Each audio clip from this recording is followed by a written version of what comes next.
Everyone seated, rested after this very hot day. Welcome everyone to the Church of Scientology and the event Slaves for Sale for Stop Trafficking Worldwide CIC.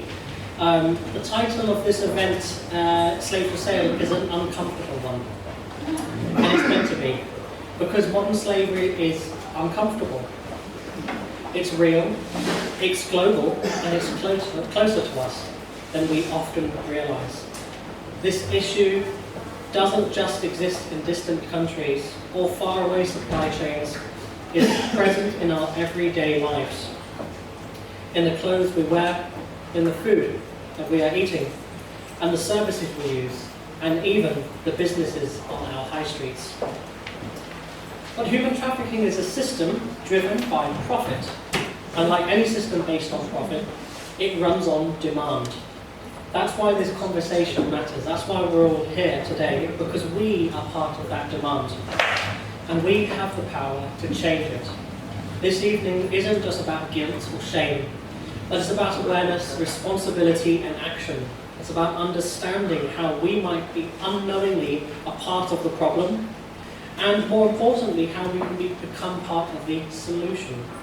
So I invite you all to listen today with an open mind, ask the hard questions within yourself and with the team, sit with a little bit discomfort in your mind, because silence enables slavery, but awareness can help stop it. We are the demand, we can be the change, so let's begin. I'd like to welcome our first speaker, Sheikh Ramzi of Oxford. Oh, we got Tracy? Yeah, she's here. Just I'd like to invite Tracy Coleman just to welcome us to the event and deal with any particulars about the event.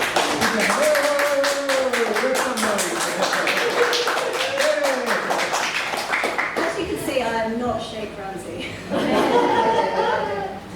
So I'd like to welcome all of you, His Royal Highness, Her Royal Highness from IDO International, distinguished guests and other community leaders to this very important event, which does have quite a biting title, Slaves for Sale. However, super important topic. As Ali said, it's kind of going on right in front of our face.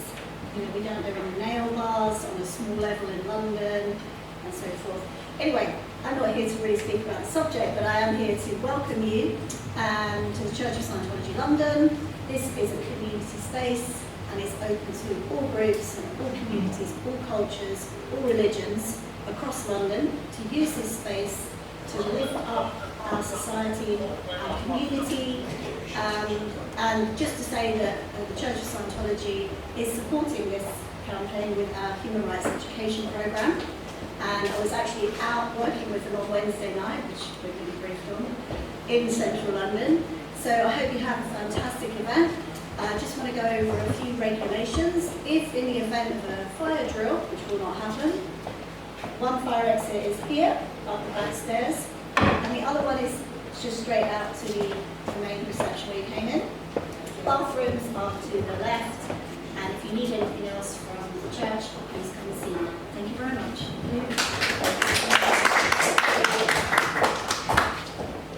Sheikh Ramzi, please.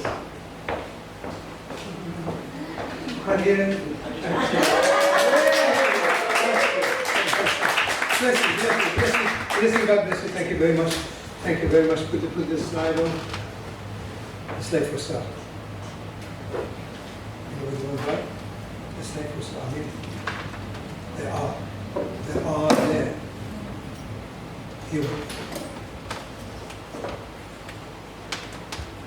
Ordering women to be sexually exploited is as easy as ordering a takeaway.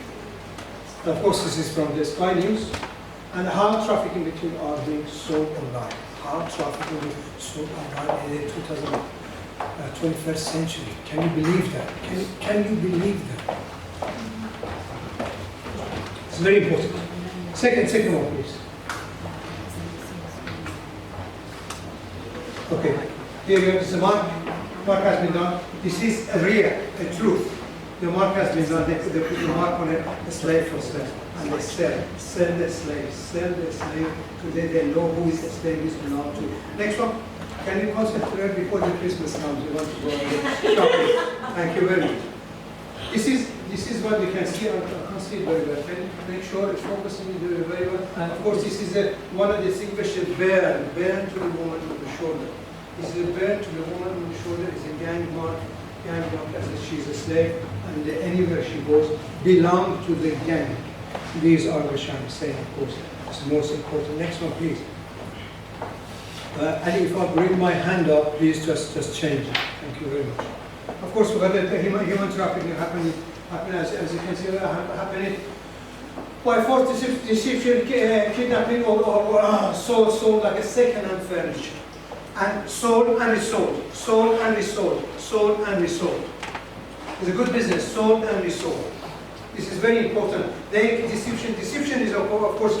They force you, not kidnapping, they take the, we see it very soon in a minute. They take it from a street. Your husband is going forward, 100 yards forward, your wife and children in the car, gone in Afghanistan, in Pakistan, in other countries. Gone, where are my children, where is my children, where is my child? And nobody knows until they find it. And of course, they don't see a light of the day anymore after that. They come to this country, that country, that country, that country, and after that, dispose or resold and resold. This is a very important thing. Of course, that's the all can by the city I give you, say, would you like a 10,000 pounds? They are very cool, 10,000 pounds. The daughter is very pretty. I'll give you 10,000 pounds. Give me 5 minutes. Give them 5 years. 5 years, 3 years, 2 years. And quick they say, well, you can't pay. You know, your daughter can sort it out within a few weeks. Just give them your daughter only a few weeks. Only a few weeks. Give your daughter and sort it out. So daughter guys, just come as a waiter. They take her, they want and completely gone. The girl gone. And the girl, they tell the girl, if you do anything, I'll kill your mother, I'll kill you. And the daughter think she's saving them, and she goes for that. It is what is happening. Here, can you press? The BBC team spoke to 57 users of For Sale who were selling their domestic workers online for thousands of pounds. Most women had no knowledge they were being advertised online and then sold. And Robert says it's not just parents who need to watch out for the sign. Go back to the back. Try it again. The BBC team spoke to 57 users of For Sale who were selling their domestic workers online for thousands of pounds. Most women had no knowledge they were being advertised online and then sold. And Robert says it's not just parents who need to watch out for the signs. Teachers, doctors, airline workers, and everyday employees and people just need to know what sex trafficking looks like and how to stop it. Okay, what we have, of course, is from the Sky News. The Sky News, a couple of days ago, I find it. Sky News doing some research. Some research about what is happening over there. You can see, of course, is shocking in this country. The most democratic country in the world. They sell in the woman, they sell in sex, they sell in the woman in the VY street, in the other street, in the that, and the woman goes. Many women goes from here. They take him a student. They take him, put him in Scotland, and for 6 months, 7 months, 8 months, they take him, and after that, let him go. So say if you say anything, we shopping. They're very important. This is a sale, of course. When abducted, you can hear yourself. It was quite quick in terms of the expectations he had of me. He had plans for me to work for him and to send me out to different men across London, whether that be in hotels, whether that be in people's private properties. Sarah, not her real name, is one of a majority of sex-trafficked women, 75% of whom are exploited online. She arrived in the UK on a youth mobility visa and was initially offered a job as an escort, just for companionship, she was told. But things took a turn at the so-called job interview at a residential flat. I remember the initial engagement being a little strange, and one of the very first things he did was ask me to hand over my passport to check that I had the right to work. I remember him asking me kind of odd questions. Yeah, like, do you like sex? I remember him taking me into another room within his flat and closing the door behind him and then locking the door, and then I was raped. The passport that Sarah handed over to her abuser was uploaded to an adult services website. It was then used to create a profile for men to buy sex with her across the capital and against her will. He would say like, this man, you know, would like to see you. He's booked you. He would like sloppy seconds. Okay, I'm going to rape you again, and you'll take that to that man. Things like that. Now this, as you can see, these are all truths. These are very happening here. What we need to do, the government, unfortunately, when you can see that one was for Sky News, which I looked, and of course I talked to the Sky News as well about it, but she said we are organizations like this, and they want to help us, and we get it. The government does not do anything. Only just trying, the government just trying to do something for grooming. And a couple of days ago I was in a GB News and they were talking about me, is that only the Pakistan doing that? I said, it's all over the world. It's not nothing to do with the Pakistan. It's some maybe happening to be Pakistani. But there's nothing to do with the whole countries. They wanted to push it as a far right to shift to Pakistan. I said, nothing. Few are there, few grooming has been done.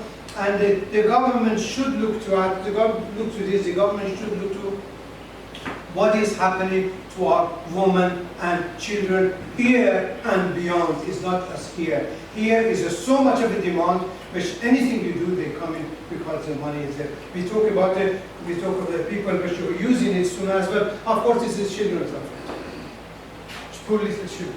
Little children, 5, 6 years. They want the money. They want with the mother. They're under fanatics discussing pedophile. They are saying, "Ma, shouting," and she shouts, "Mom." When he's doing this happening here. You don't hear it? If you don't hear it, something wrong. Because you don't want it. They are there, isn't there? Children for abuse, for pornography. You can see the click in the internet. Don't go into the internet, because if you go, the police are there, they're doing criminal activity, street crime. Anything I can see by street crime, moving drugs, forced marriage, children sold, all gone harvested. They kill them. The 5 minutes they kill. 5 minutes they kill, and that's it, gone. Trafficking is one of the most heinous acts. You can read it. You don't need to. For me to read it to you, we have to do something, we have to unite, we have to do something about it, because the government does not do it. The government does not do it, or turn its face back, but these are brothers and children of us. Doesn't matter if not exact my brother or sister or children or daughter or so. If my daughter, but I go shout, please help at that time. But if it's now happening, nobody cares. And that's our problem. We have to solve that problem. Here we have Ali can solve it. Look, so easy to take the child. The child is there for 2 minutes. Mother went to toilet and come back. Say, stay here, my God. Gone. Mother gone. The child gone. The child gone. Mother gone. It's happening exactly like that, and many more. Many more happening. Have a look, of course. Because they can't just record it with something. You wouldn't be recording if you were a client. That's when they pull the guns out. That's when they realize you're better off dead than alive. Let's come here.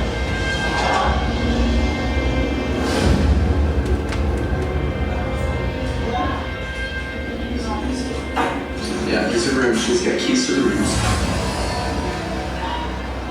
Can see the children. So she's 13, 12.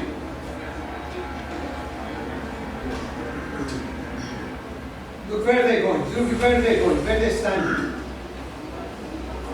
Asking if anyone was scared of the water. She has been in that yacht. These are very important. We remember. These are a daughter of somebody's, children of somebody's, and it's very important we have. Very, very important. Thousands of slave market found in the Instagram, on Instagram. Thousands of apps. Apps is there. It's there on Instagram. Have a look. It's coming from Instagram. Thousands these are for women for a slave. They selling them for the here you're bringing him from X and Z countries and bringing him here or bringing him somewhere else, and after that end to the doing the sex slavery. This is heinous.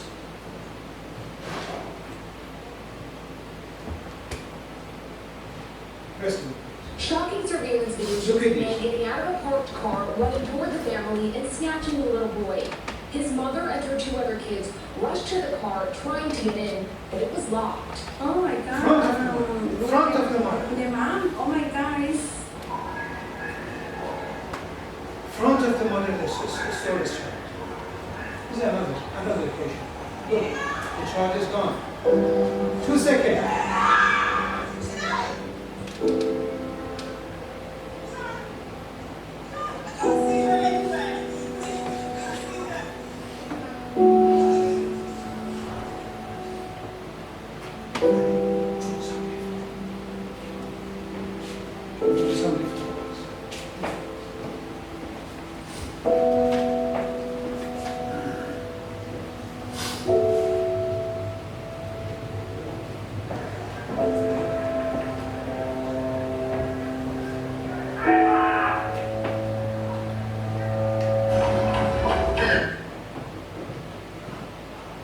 This goes on and on. We have got no time. Of course, there was in 10 minutes. I have to show you the lifetime of the people. Okay, what we have here.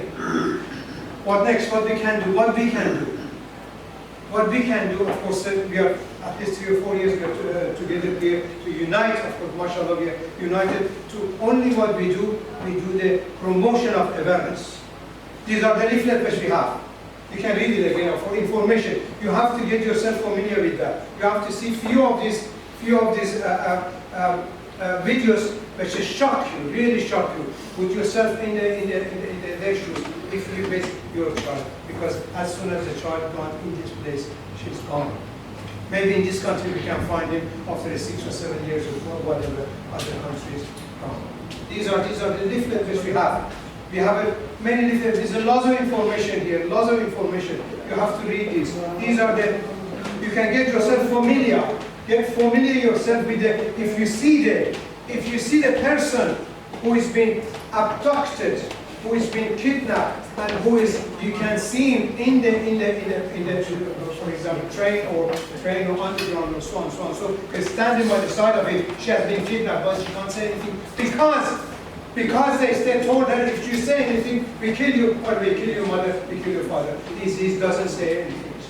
Many came to me. I said, I can get you police, I can get you house, I can do. They told me to just F off, leave me alone, but I wanted to send it somewhere because they killed my father and mother. But they don't. That's it. That's everything. Because they so much under beating and hitting, and they take their pride away. She's like a puppy dog or whatever you call it. She's like things. She's melted. She's melted. Doing anything they say because they hit him. You can see that these are the things, signs which you can see, and so many of them myself, and I'm trying to help out. You can learn yourself with these ones and find that and familiar. We got the places for the houses, 9 houses, big houses to put them there. And of course, this is a book which we provide. Everything has been written down. God bless you, and thank you for listening to me. Now I'm going to call. Yeah, thank you very much.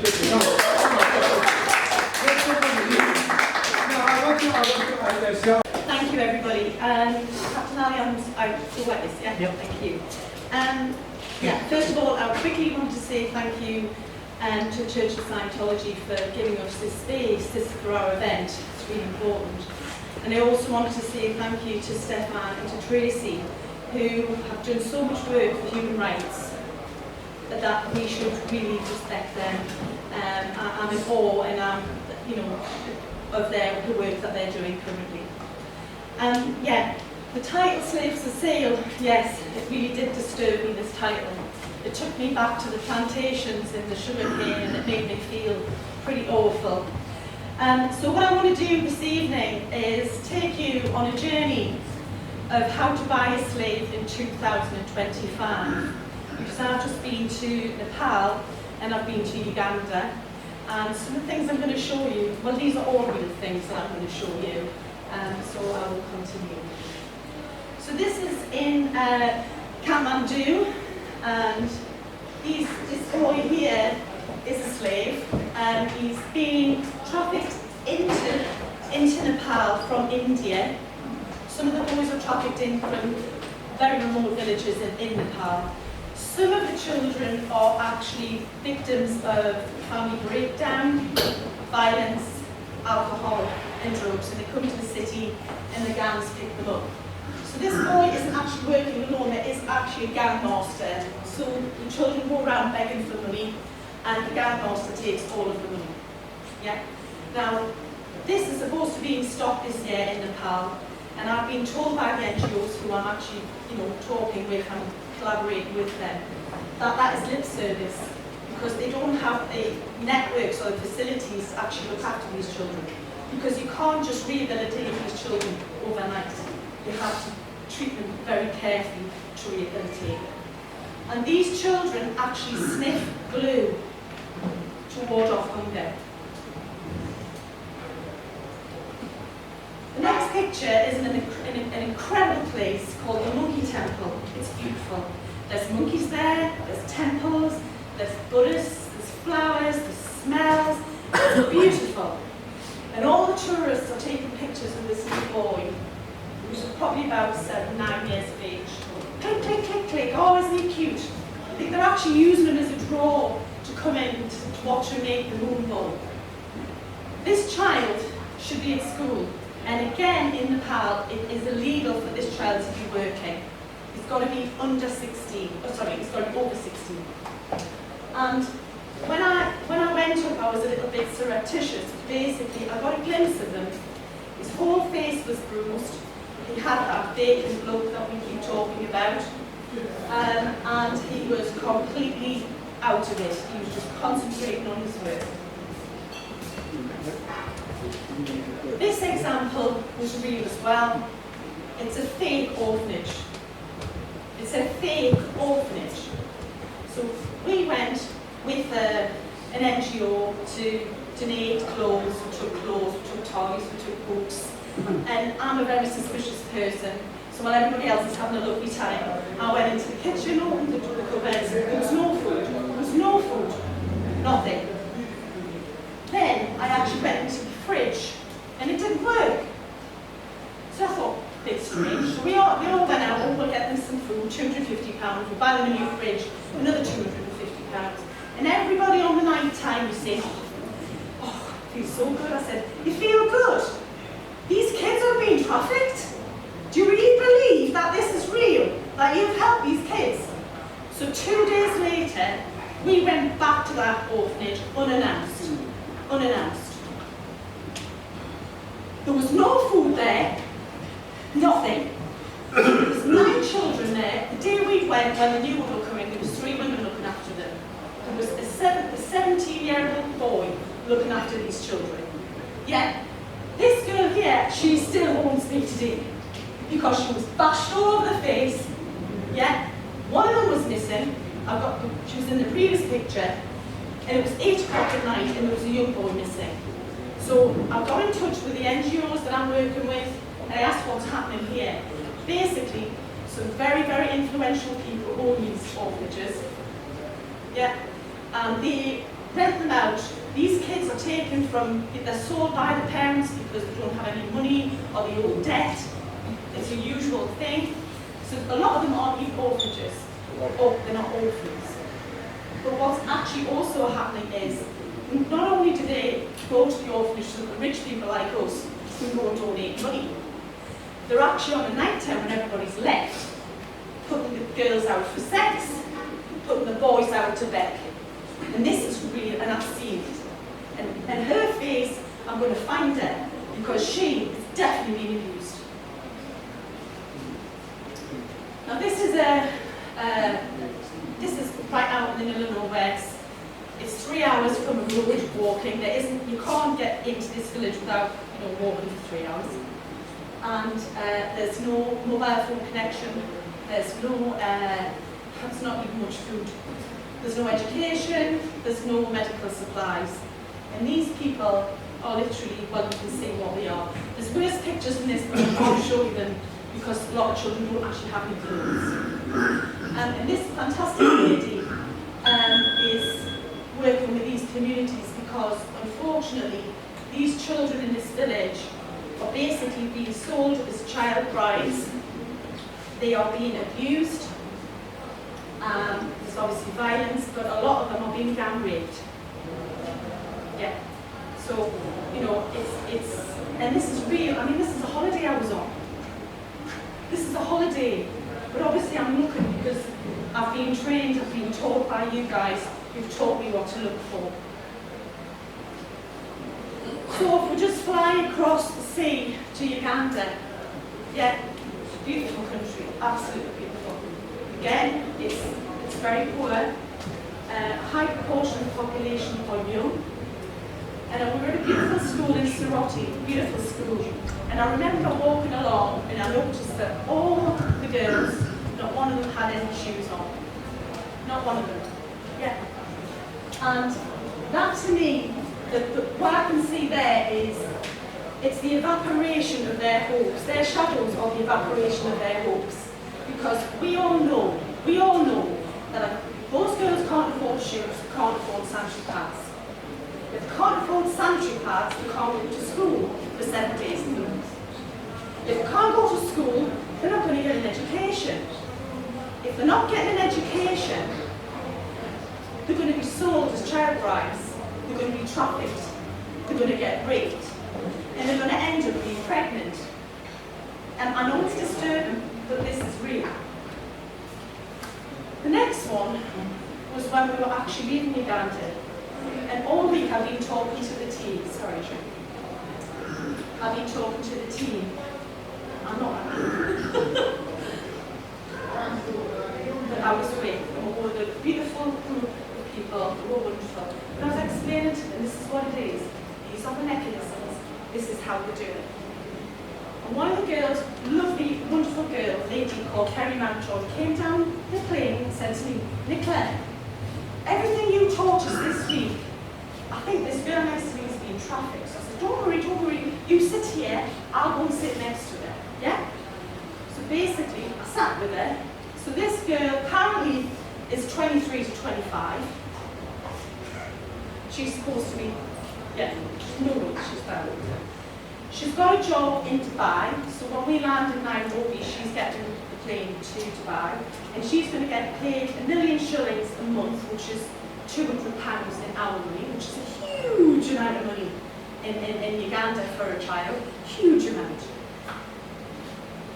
But what she actually told me was, she doesn't know the house where she's going to, she doesn't even know the name of the family, she doesn't know the family's name, she just knows that the agent is going to be picking her up at Dubai airport, yeah?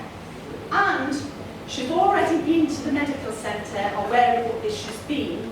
She's been to the medical centre and she's actually given a blood test so they know my blood group and they know I'm okay. I said, Pet, as you do in Geordie, I said, you do realise when you get there, they're going to take your kidneys off you, don't you? Because that's what's happening. This is organ harvesting on a grand scale. So I went to the back of the crew and I said, this girl's getting trafficked. Told them, took her off with the security, spoke to the security with Juliet, and basically said, they said to me, yes, we're convinced she's being trafficked for organs, not a problem. So I'm waiting to find out whether they actually let her go on to Dubai. God forbid, I hope not. The next one. Now this lady here is coincidentally also called Juliet. And she is the most amazing woman. And I actually met her on my day off when everybody else was shopping. I said, I'll go and see, I'll meet Juliet. I'd love to meet her because we've had a bit of a chat. And what this lady's done is incredible. She is the CEO of the Ugandan Coalition Against Trafficking in Persons. So she has 60 charities that are all interconnected with human trafficking, right? It's a fantastic idea. right? And it's going to be something big. You could probably teach us in this country a few things. And what we're going to do here, I haven't told Sheikh yet, but never mind. This July, I can't go, but this July we're having a whole month of raising awareness for human trafficking. It's going to be in schools, it's going to be in centres, it's going to be in Kampala, there's going to be huge events. And what we're going to do is we're going to be sponsoring 5 victims. Yeah, we're going to be sponsoring their transport, their hotel, their chaperone to make sure they're safe. Yeah, and also we're going to pay for the screens because they're going to be in front of 10,000 people. No one's going to be able to see them, but they're going to tell their story of what happened to them and how they've been trafficked. Now, obviously I'm new to this, but these are very powerful times for us to do something really positive. And the more, as the more we collaborate with these organisations, the more power we're going to have, because the more we raise awareness, which is what she wants, which is what we're all trying to do, the more we raise awareness, the less chance these awful people have of exploiting our human beings. Thank you.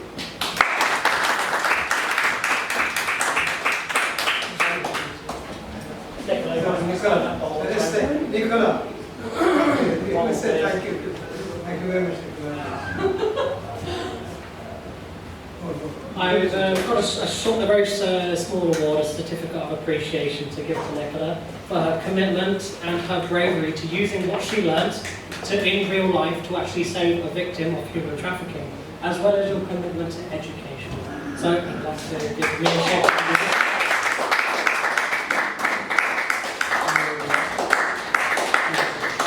I'm a good teacher.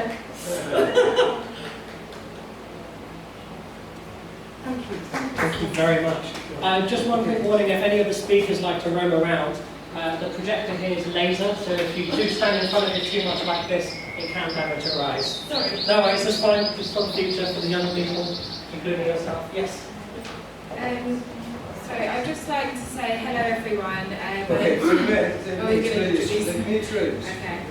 Of course, we have our Lily, Rebecca Lily, which is one of our special director, and she's a law, she does law and helping us as well, and of course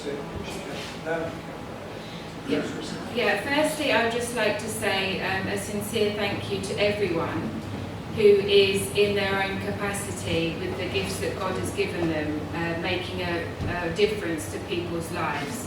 Okay, first of all, that's very important. On the topic of education, I'd like to thank Nicola. And what I am seeing in the West, as a Western woman who's grown up being white, is that there seems to be a lot of advancement, shall we say, with certain educated females. Now, what I've noticed is that there's a social economic balance where a lot of men are feeling demasculated, and this is being reflected in the abuse of women. And so, yes, I'm a female empowered woman who's benefited from all the schemes in the banks, and I've benefited from that. But what I've also seen is that in the banking industry as well, you know, women are taking men's jobs, and women are leading. So I'm in a predicament because I've benefited from all these schemes. So what I'm suggesting is that the education and the social economic factor of healthy masculinity, what it is to have a healthy relationship with a man and a woman, what is that? I don't think there's enough of that in schools, in universities, in colleges. This is how you are a healthy man, and this is how you're a healthy woman. And we're going to be healthy and loyal and support each other. And in my experience, this is a really massive social economic breakdown in relationships that the people aren't getting from schools, they're not getting from universities, they're not getting from libraries, and therefore men are going onto the internet and their frustration from work is being, shall we say, expressed. So that's a real social economic downfall. That is the elephant in the room, quite frankly. Second of all, I would like to say that the East London Banking Alliance is really good, because I believe in this country and globally, banks have a lot of power. And I've been privileged to, work at Deloitte, American Express, the Bank of Nigeria, and I would like to emphasise that, under Financial Conduct Authority in the United Kingdom, that a lot of banks now have a corporate social responsibility to give back. Yes, it might be a marketing ploy, but if we're getting money into kids like this, then we're getting money for kids like this, right? So that's my hardline approach in the Financial Conduct Authority institutions, where I have gone back to the Bank of Nigeria, I have gone to Deloitte, and I've said, I'm an FCA enforcing compliance manager for a company which has subsidiaries in the Caribbean and Africa. So how can I sit there, earn a good salary, and just gloss over what's going on in Africa and the Caribbean, in Nepal? Okay, so I'm a white woman whose cousin has married a Nepalese lady. I didn't even know this was going on in Nepal. I didn't actually know. I feel really embarrassed. My cousin's actually married a Nepalese lady, so I'm shocked. Yeah, so I'm learning all the time. And I'll go back to the fact that, the banks held a lot of cards. And, in this country, the Financial Conduct Authority has a corporate social responsibility to give back. We all know that Canary Wharf has made a lot of money in the East End. We all know that there's the East London Banking Alliance. We all know that there's a Citizens Advice Bureau in every town and in every city. So these flyers need to be in every Citizens Advice Bureau. People need to be coming to me to do a pitch deck to the East London Banking Alliance. People need to be saying to the banks or the financial institutions that they work for, it's not okay to make a fat salary in Canary Wharf on the back of a girl in East London who is their matchmaker. Like, what, are we going back to the Victorian times? Yeah. So this is where I'm coming from. So yeah, that's where we've got to look at who's got the money, who's got the influence, and use the regulations to influence the disadvantaged. Thank you very much. The speaker is, of course, very familiar. I'm sure you're familiar. He's Captain Ali Javed. He's the Secretary General of the organization. Please come, put your hand together for him.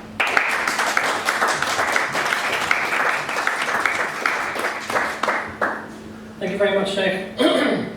I'm going to talk a bit about consumerism. We go to my slide. There we are. So, did your morning coffee fund human trafficking? That's the question. Now, zoom out here a little bit from coffee. Think a little bit on the bigger scale. What do our daily choices look like? What products do you reach for in the supermarket? Which shops do you support? And where do you get your nails done? Who washed your car? Do we look deeper?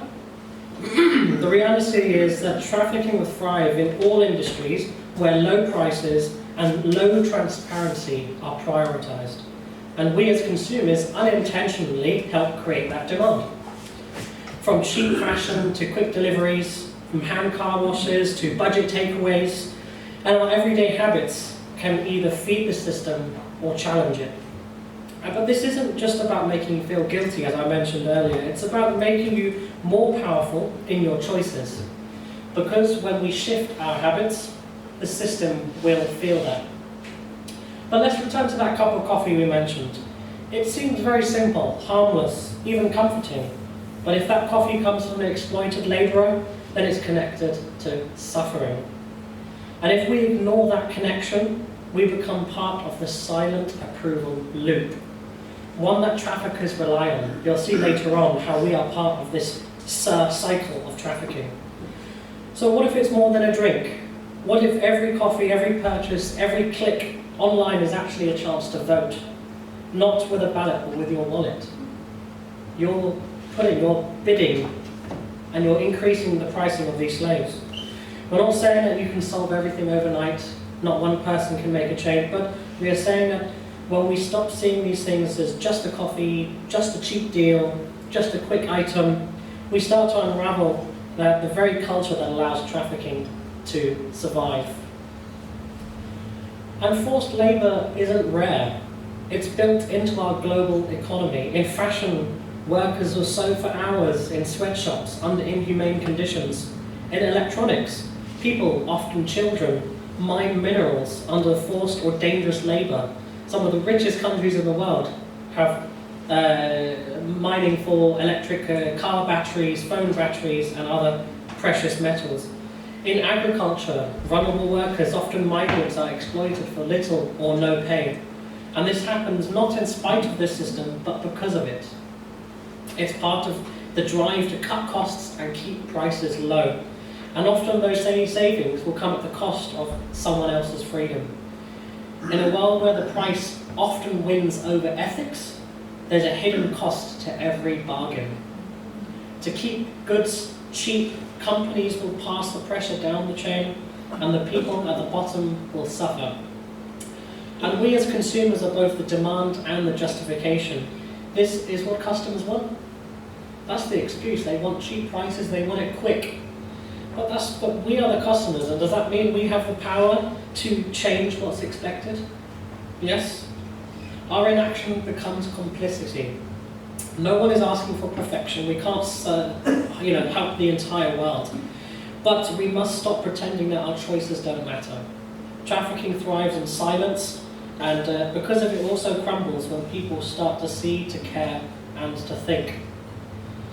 We often think trafficking is something that happens very far away, in distant countries, foreign factories, war zones, but the reality is much closer.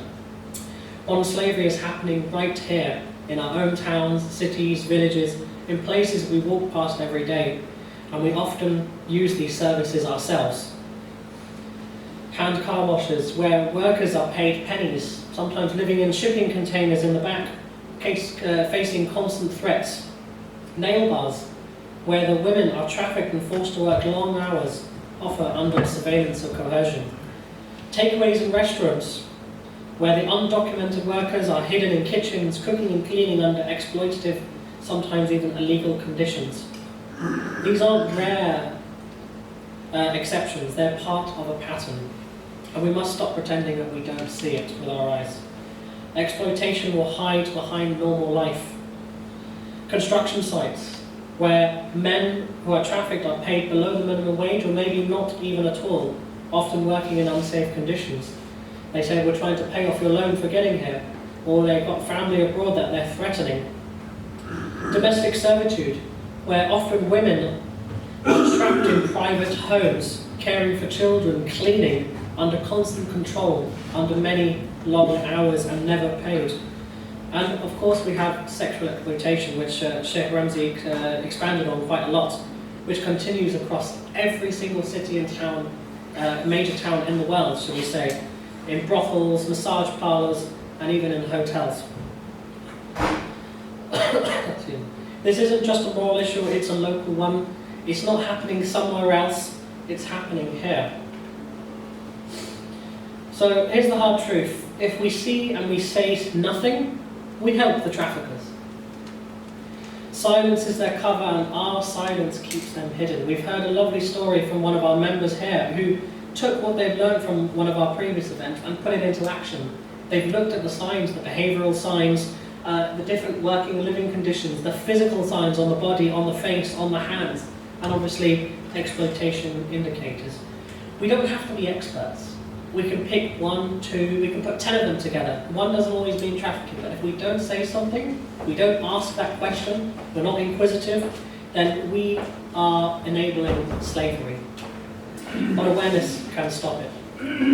The signs of exploitation are often visible but not always obvious, and sometimes, if we're honest, then we can do it. So we say if someone's harmful or fearful, the more we seem like someone's alone, but together they can signal something more serious.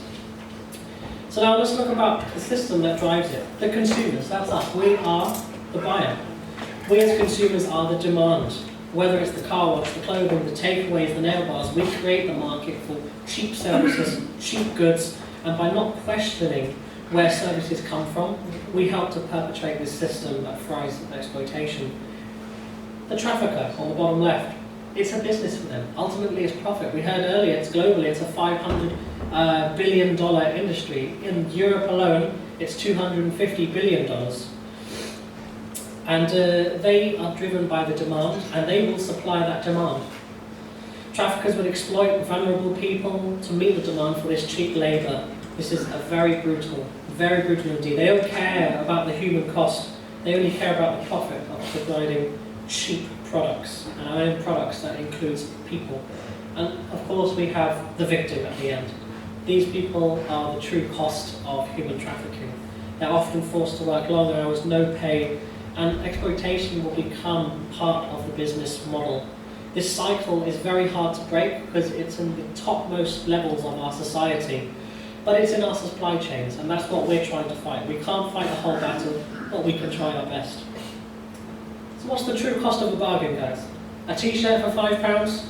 How can an item that travelled 5,000 miles to get to you be in the shop sold for such a low price? What did someone earn to make that £5 t-shirt? A car wash for £10. You see 5-6 people washing your car, they do maybe 5-6 an hour. You do the math in your head, how are they going to make any profit? If they're paying even minimum wage. Of course they're not paying minimum wage. People, you see them wearing ragged clothes, they may not speak any English. You see them sleeping in the back, working every day of the year, including bank holidays. These are the signs you have to look for, and you have to speak up. Getting your nails done. You tried to do it in this area where we are now. Someone, lady, can tell me the cost of it, because I don't know, but it's definitely a lot less than you'll pay in some places around London. These people, they don't speak hardly any English, working under unsafe conditions, possibly wearing sometimes inappropriate clothing, and that is to entice people to come in and use their services. And finally, the groceries we buy, the fish, the food, the restaurants we go to. Is it really the cheap stuff that we are looking at?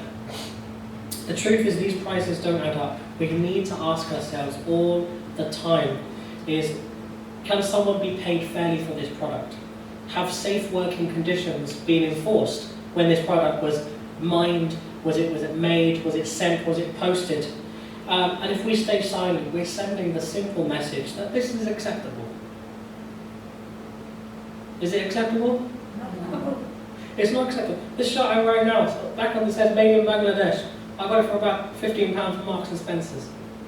When I bought this many years ago, I didn't look at that price. Of course, not everyone has the ability to get custom-made clothes in Savile Row.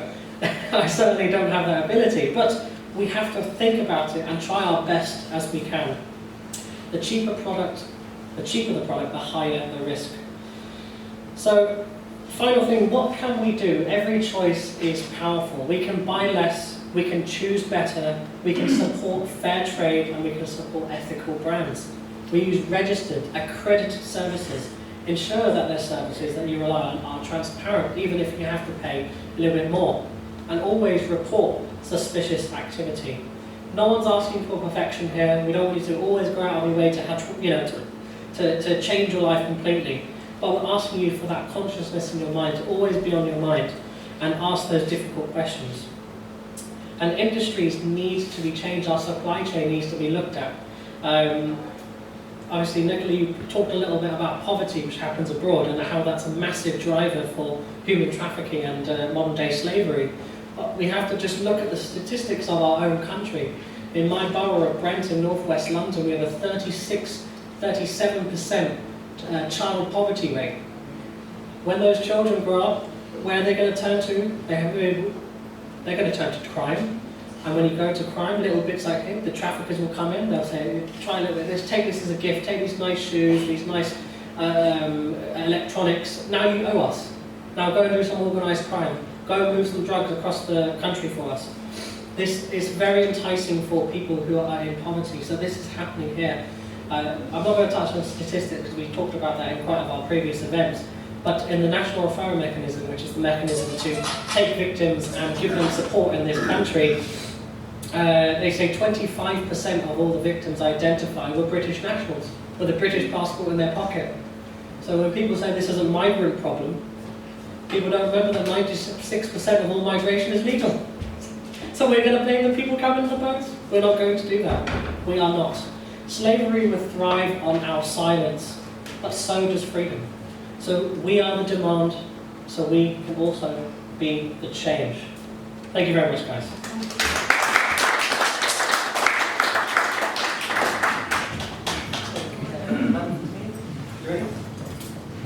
I'd like to invite Dame Madam Fatini Gadella to the stage, please. Thank you.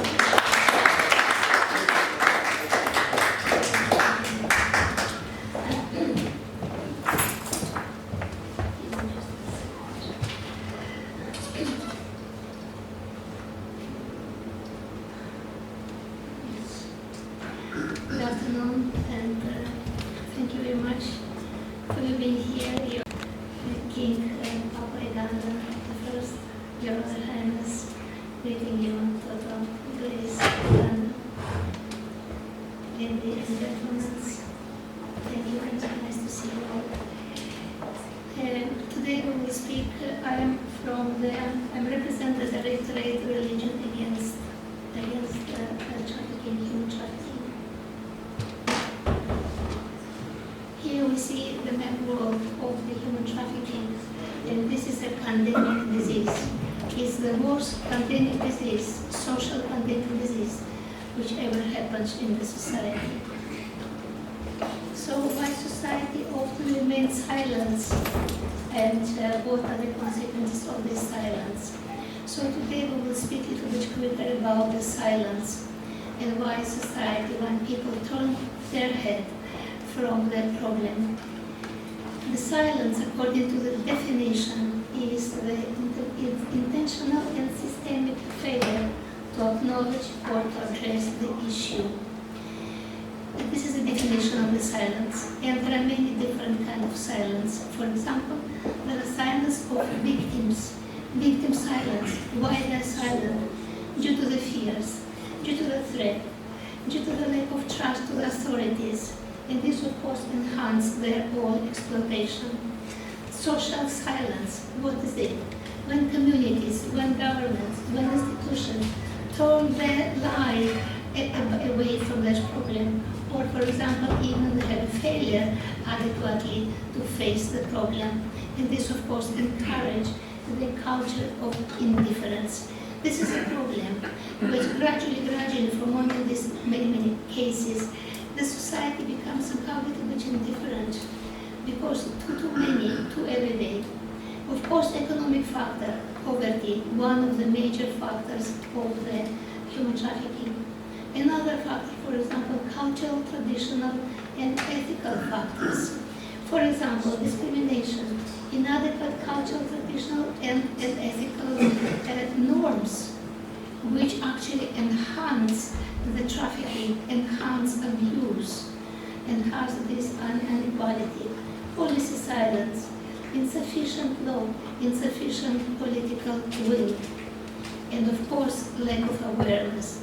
Lack of awareness is the major reason, and then people, they're not aware actually of the scale of the problem and also how serious the problem is. And of course, some other people choose not to know, choose to acknowledge the problem. And to be honest with you, before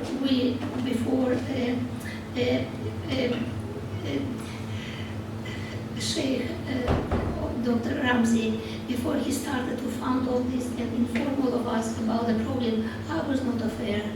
I was not aware even that in my neighborhood it happened. So the lack of awareness is actually major. So we need to aware people that is everywhere, even in the strong country like here or in other countries which are third countries. I'm very happy that today with us there are representatives of the African mainland, the King and Queen, their Highnesses, Papa Uganda and Roberts and Toto Grace. Why? Because they are the best examples of the organization I know, which is the African International Royal Diaspora, how they also help and assist to eliminate the problem of the human trafficking in their own country. They're one of the best examples. Again, once congratulations and thank you for being with us today. Now, why does society look away? Let's see psychological perspectives. From the psychological point of view, fears and helplessness. They believe that this action is danger, or for example, it's futile. Another one is cognitive dissonance. People avoid truth because when it's truth, it's in conflict with their own belief or own comfort. Also, diffusion of responsibility. When they're everywhere, then somehow fewer feel individual responsibility. And of course, desensitization. This is very hidden problem because when it's too many cases, then it becomes like emotional, let's say, numbness. Another one, why does society look away from religious perspective? From religious perspective, silence for convenience. For example, faith without word is empty. We see it from the Holy Scriptures. For example, hypocrisy and selective morality, acting devout but ignorance, injustice. From Holy Bible, James 2:17, there is a quote saying, faith by itself, if it is not accomplished by action, it's dead.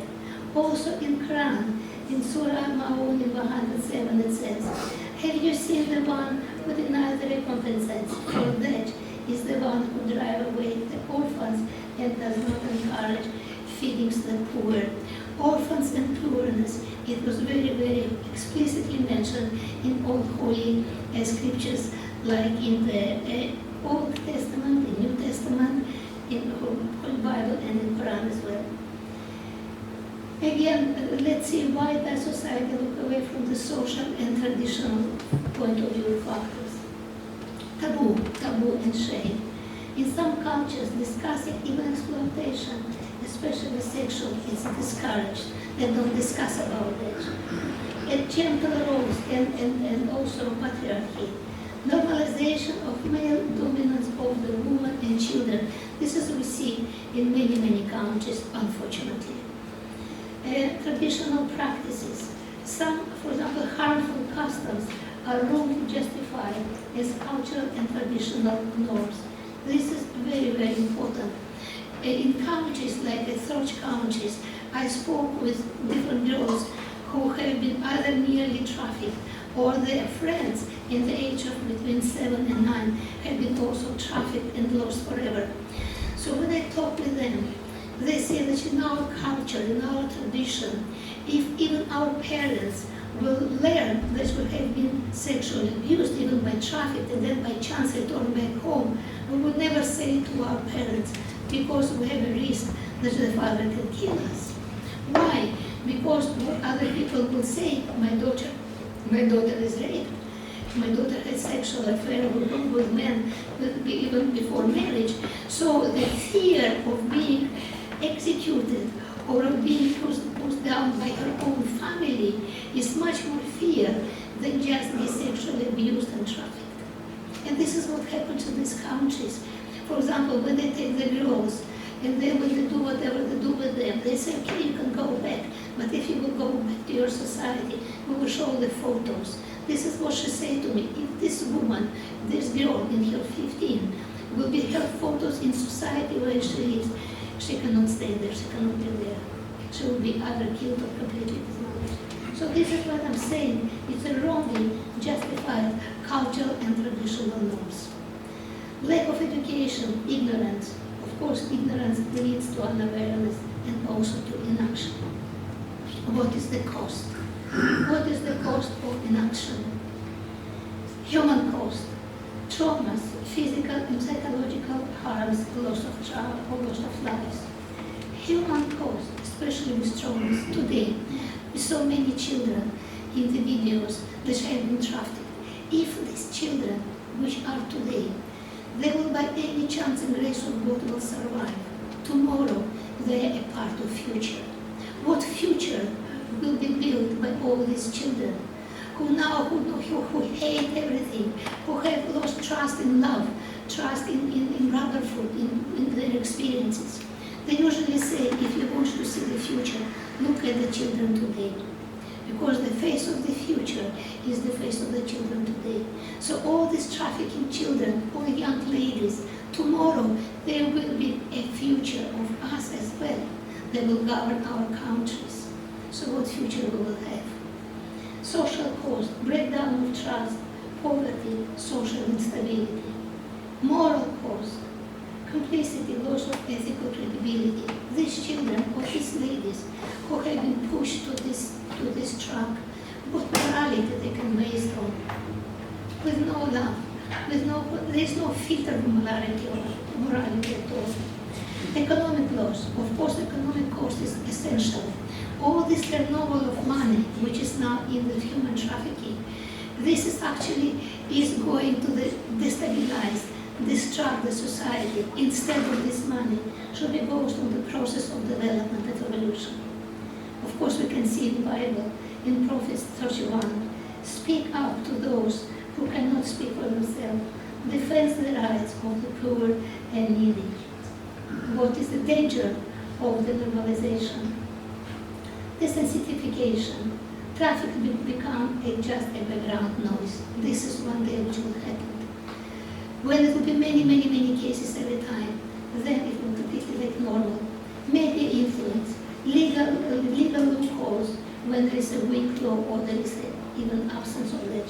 Religious apathy, worship without justice is void. Of course, we have Quran again, Surah, which says that oppress among men and women and children. What can we do?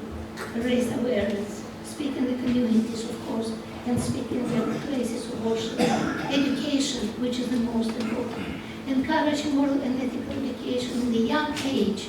Why young age? Because these young girls in the young age tomorrow will be mothers. These boys tomorrow will be fathers. It's very important. Advocate of victims, shelter, legal and support. Also, of course, interfaith solidarity. Interreligion should be cooperation. Final reflections. Silence is not neutrality, it is a participation. Of course, faith and consciousness and humanity call us for action. Call for action, break the silence with a voice. And just last thing before I will give the floor to Dr. Ramsey, which very important thing, religion.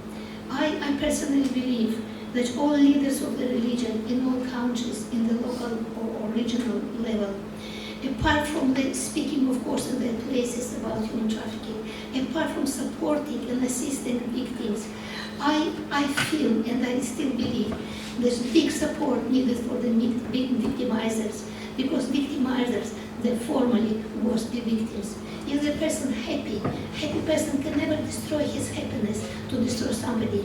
All victimizers, they were victims, they were suffering. So I think that we have also somehow to embrace those who want really to come out of this road, to support them, to assist them, and to show them, even through the religious or society, victimizers, that there is a judgment. There's a judgment of God, there is hell and paradise. And lastly, God, He wants all souls to be saved. Can you imagine just one thing? If one victimizer will be transformed, how many lives behind him will be saved immediately? Thank you so much.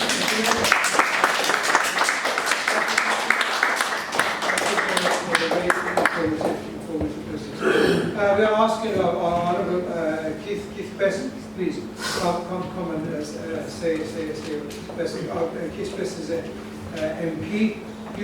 First of all, I do want to congratulate you for keeping this subject alive. It's not easy with so many other things going on and so many people worried about their individual lives and the state of the world and the country to concentrate on this, but you do so with indefatigable energy, and I really do think you perform an enormously valuable function. Now, I realise that there's little I can say about either historic or modern slavery that is new to this very knowledgeable audience. You all know that Anti-Slavery International estimates that some 50 million people are enslaved worldwide. Most appallingly, as you've heard and seen, many of them are children. The sweatshops in China and India, again referred to, have been identified for decades, and public and political pressure has forced change. Yet this traffic is not just in manufactured goods. but is also, again, as you've heard, very exploitatively for the sexual exploitation of both children and women. The figures are sobering. Some 50% of trafficking victims were trafficked into sexual exploitation and 38% for forced labour. 67% of people trafficked for sexual exploitation are women. 46% of trafficking victims are women. 34% are children and 20% are men. As we know, trafficking involves both kidnapping and coercion, but also those who are desperate economically and fall easy prey to the traffickers who persuade them that they can be given a better life elsewhere. Promises full of lies.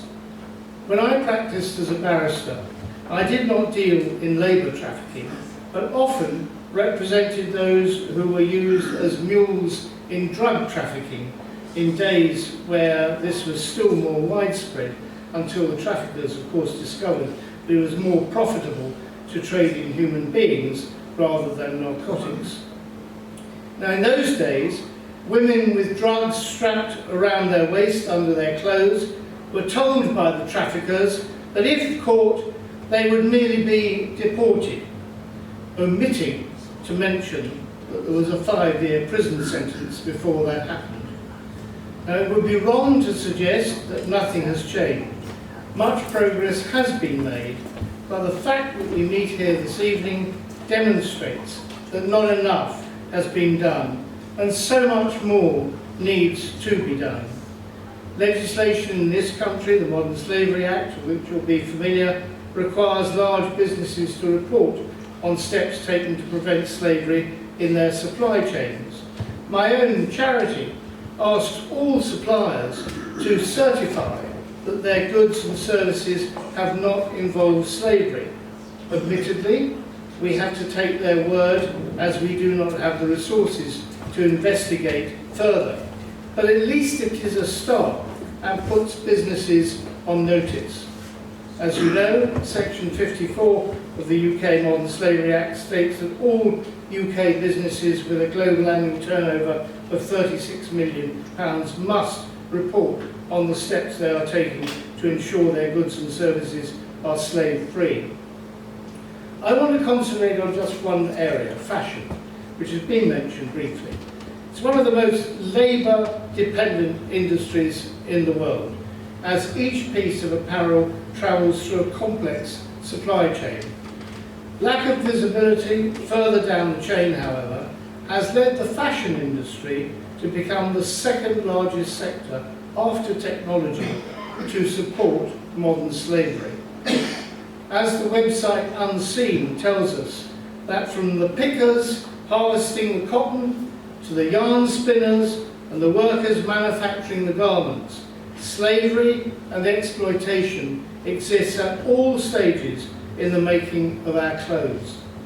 Across the garment and textile industry, exploitation includes forced labour, little or no pay, paying in order to maintain employment even, working long hours and being locked into factories, lack of or inadequate contracts, lack of workers' rights, including the right to organise and bargain collectively, lack of social benefits such as health care, sick pay or pensions.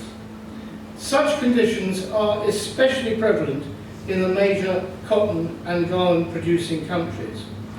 Human rights organisations have documented considerable evidence of forced and child labour operating in countries like China and India, which incidentally produce nearly half of the world's cotton between them, Bangladesh, Turkmenistan and Uzbekistan. 1/5 of the world's cotton comes from Xinjiang in China, where there is significant evidence of forced labour, specifically related to cotton picking. According to a 2021 report by Sheffield Hallam University, more than 100 international retail brands could be at risk of using cotton that is produced by forced labour in the Xinjiang region in China. In June 2020, Labour Behind the Label published evidence exposing forced labour in Leicester's garment factories.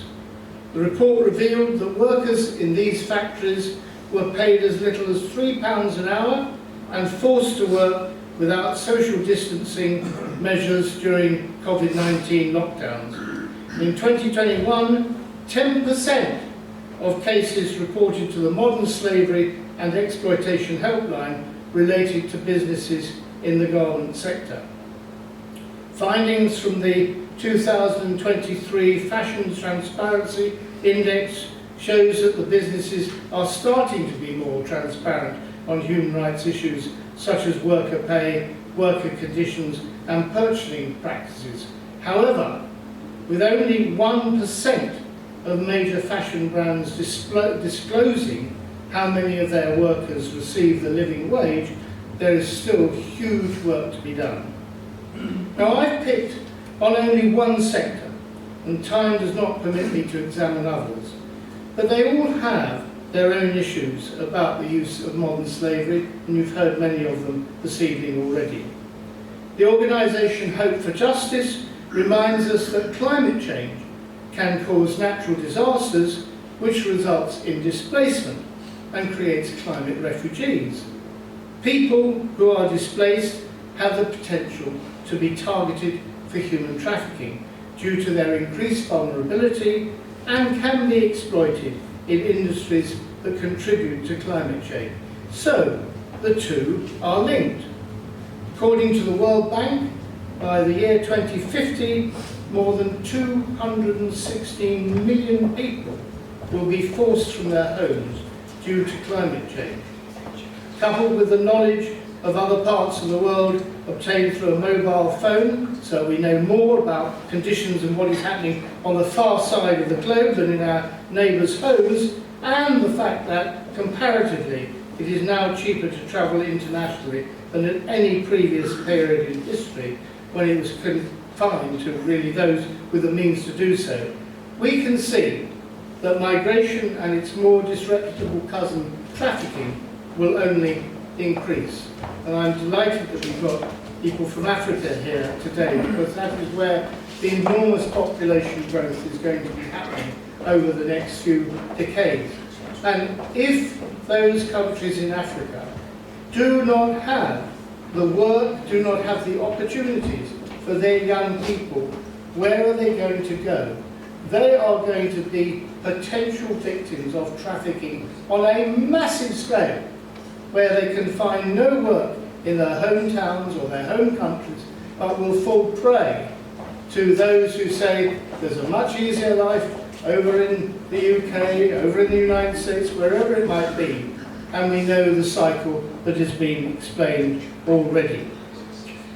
So I ask, in conclusion, is it too much to hope and to campaign towards the creation of an international organisation and registration and inspection body to certify that slavery has not been used in the manufacture of goods and services?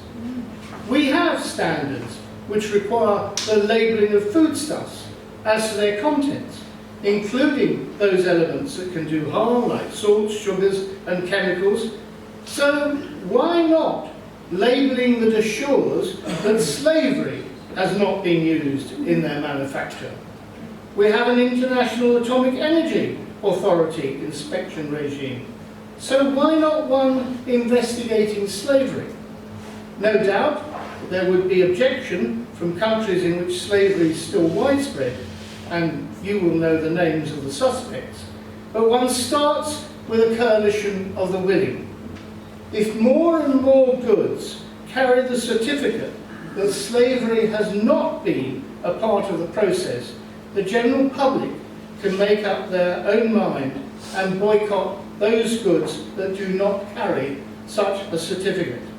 In that way, there will be a strong persuasion on other countries to join the regime if they wish their goods to sell. But in any event, why leave this only to nation states? we should seek to persuade companies to engage in labelling their own products as being free from the taint of slavery. We've made a start through fair trade, and the label is an assurance to many purchasers. The charity Free the Slaves urges that we should make ethical choices when we shop and state, and I quote, "When you spend your money on slave-free goods, you help stop the flow of funding to human traffickers. Instead, you are redirecting funds to brands that provide a living wage, safe working conditions, and sustainably made goods." Many different organisations around the world now help purchasers on such issues by identifying good and bad suppliers. But that still requires a great deal of work for us to discover that when we all have busy lives and don't necessarily scrutinise everything that's on the shelves of the supermarkets. We need greater assistance. So I urge as us for a campaign for a single, unified, international slavery inspection team and labelling of goods and services accordingly. To take one example, Brazil has a division of inspection for the eradication of slave labour. It can be done, if it can be done nationally, then it can be done internationally.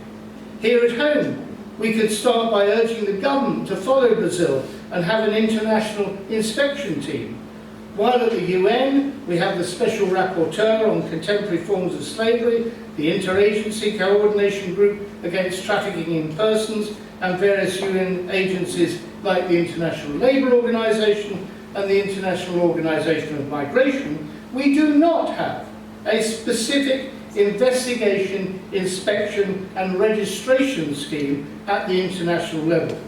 So, in conclusion, that is my plea to you today, that we concentrate our efforts on finding institutional answers to the abomination in the modern world that frankly has no place in a civilized society.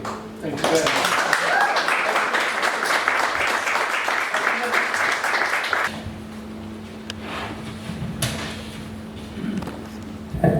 Good evening, everyone, Your Excellencies, ladies and gentlemen. Brother Ramsey, respected Brother Ramsey, you're doing fantastic work. Wherever we see Brother Ramsey, he's always at the forefront doing the humanity work. We're really proud of you, sir. Ladies and gentlemen, thank you for being here this evening. We are gathered just to talk, but to confront one of the darkest crimes in our world today, human trafficking. Modern slavery is a stain on our conscience. It is not something that of past, it's happening right now in our cities, in our communities, even supply chains productive by every day. Let me be clear, no human being should be for sale, yet millions are. Children, women and men are being trafficked, exploited, abused, and are forced into labour, others into sexual exploitation. Many are treated as disposal, stripped and dignity, voice and hope. And the hardest truth, it thrives because of our silence, our convenience, and sometimes our ignorance. We must ask ourselves, are we willing to see what's hidden in plain sight? Are we ready to challenge the systems that profits from exploitation? And we are courageous enough to use our voices, platforms and choices to demand change. There is someone else's issue. This is our issue, because everyone has the power and the responsibility to act.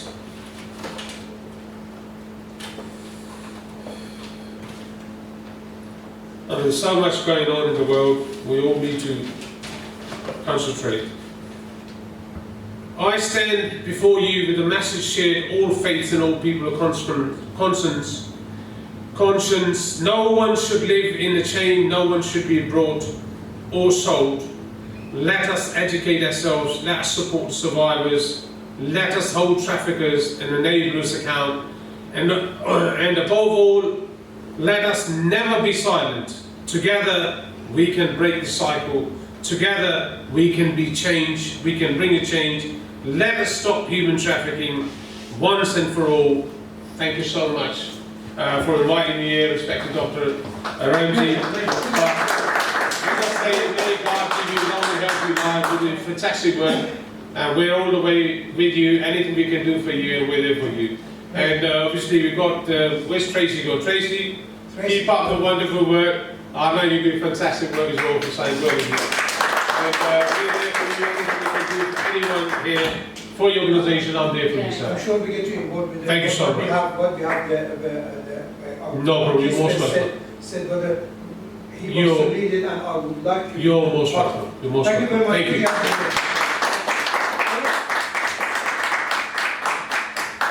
you. The next two, of course, honorable guests, we have honorable special guests. Bayete. Bayete. Bayete. Your Excellencies,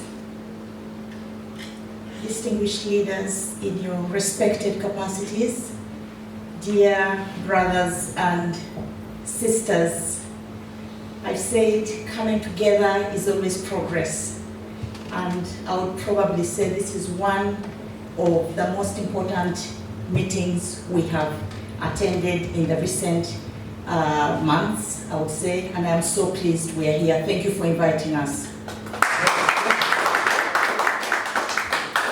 Thank you, our senior advisor, His Excellency Dr. Sheikh Ramsey. Thank you for the invitation. We are pleased and inspired by your continued leadership in different spheres. Every single presentation has left a responsibility upon us and has touched on the journey we need to take to end one of the most hideous problems that is in our midst. When our sister Nicola, who has just come back from Uganda with us, mentioned that she took action and she spoke up, she spoke into the same notion we are saying, that we shall not remain silent. The reason bad or wrong things happen is when people choose to be quiet about it.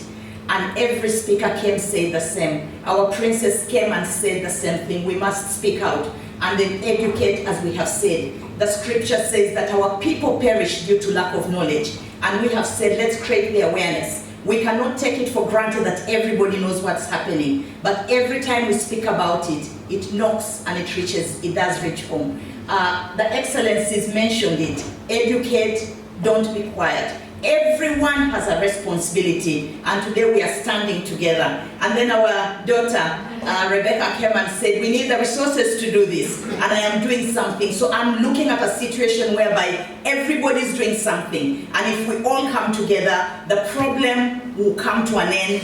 It may not be in our lifetime, but we should have made some steps forward in the right direction. And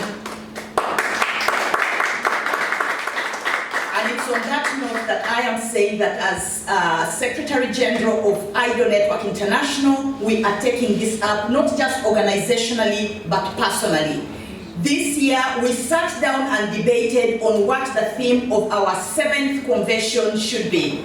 And we did think about mental health and so many other topics. But when everything was said and done, we narrowed down to modern slavery with a focus on human trafficking. So we are aligned and we are in this together. So September the 5th, in Croydon, Ada Hilton, let's come together again and address this problem.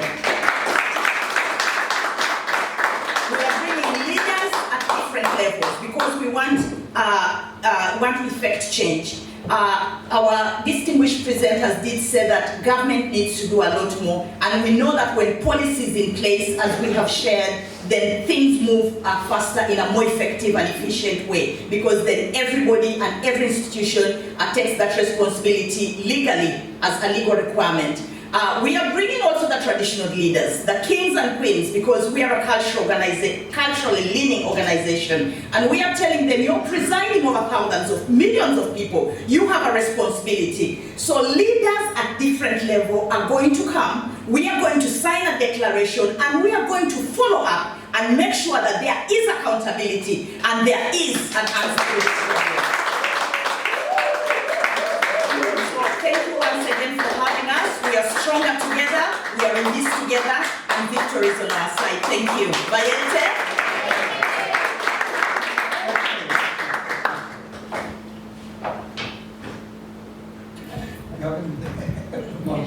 What excellent. Bayete. Bayete. Bayete is royal greetings. First of all, Lord Shakat, good to see you. Dr. Sheikh Ramsey, my senior, also a pleasure meeting you. Today I'm honored to meet all my great friends, Tracy here, who have come a long way, many years. We started from this same room building here. It's really an honor to be back here again. Princess Fortini Budela, good to see you. All the ladies and gentlemen in this room today, you have spoken so well.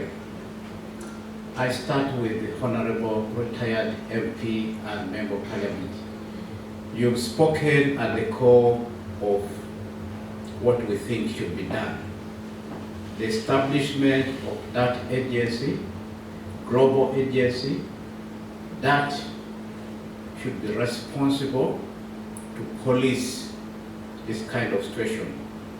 And my thinking, this should be part of our declaration where we have police makers, possibly government at different levels internationally in that room.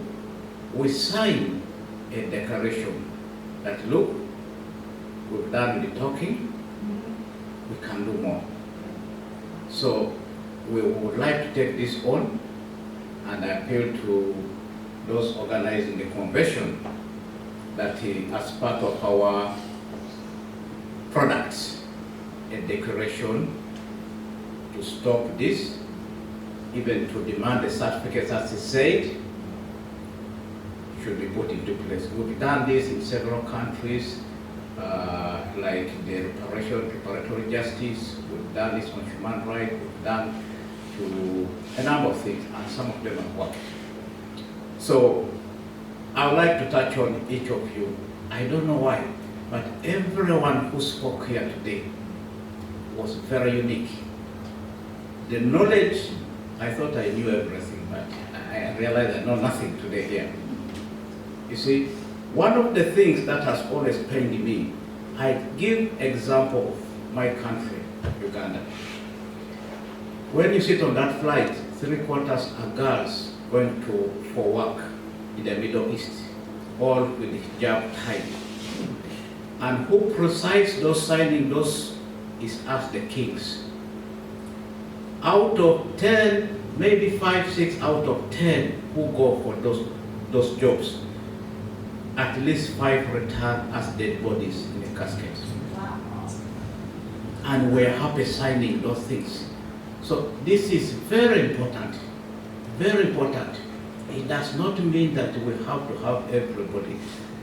We start with a little, few people.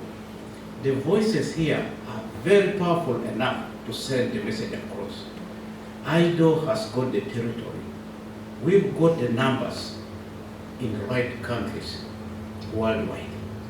Really, surely, with the kind of information you have here, believe me or not, Nicola was with us in Uganda. What she's talking about was happening in front of me, but I could never tell.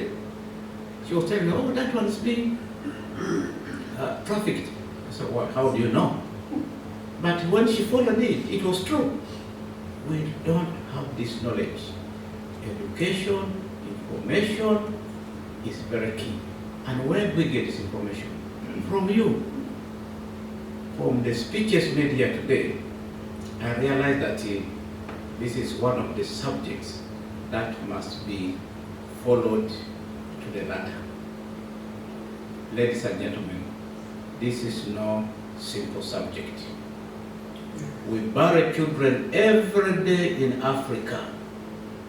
And it's the reason why I tell my kings that, look, those documents that you sign that they are going to work, and you're happy to receive dead bodies, I don't know how you sleep at night. I would like us together to send this message, not just to those who want to know, but we must enforce it that it should go down to the court. Put it in writing, let them sign it. We would have done our job. As IDO, as Her Highness has already told you, in September 5th, from the 4th to the 7th, we are going to host a global summit on modern day slavery and people's trafficking. This subject, we know that the experts are here in this room, and I would love to hear each of you come and speak. Tell them what they think they know. Give them those images. Let's have the testimonies. That is very important and very practical. We want this to be a success. And for us in IDO, we say, go get it. We are go-getters. And with you behind us, this will work. I would like to thank again Dr. Sheikh Ramsey,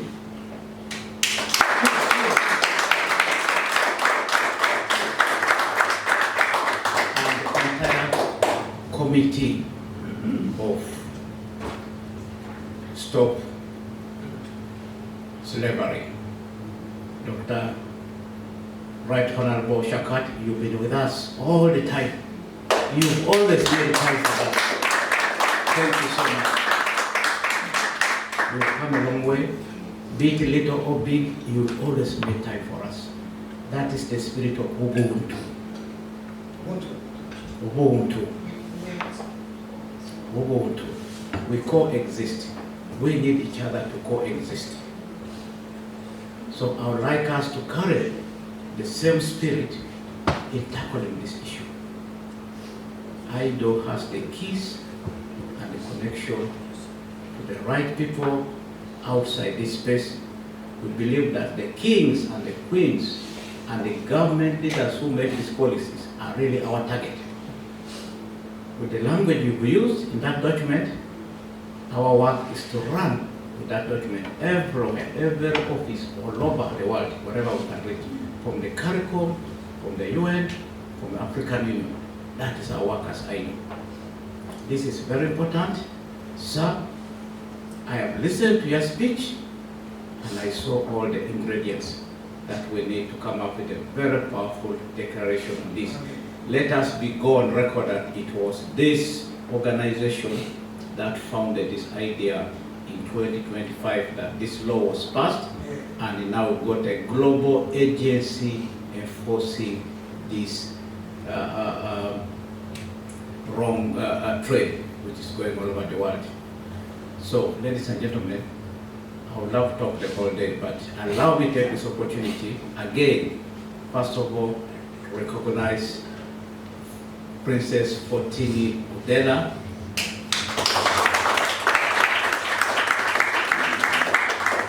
I singled her out because on the 6th of September, she's going to be enthroned at Princess Mariam Machinai of Machina, Nigeria.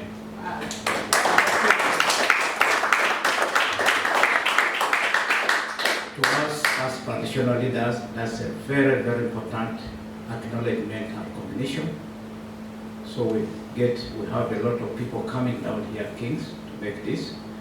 And Machinai, Myra, I'd like you to prepare yourself. I know African tradition may be different from where I come from, but this is a very important honor, and sincerely, we believe that you deserve it, You earn it, and may the Lord Allah continue blessing you in whatever you do.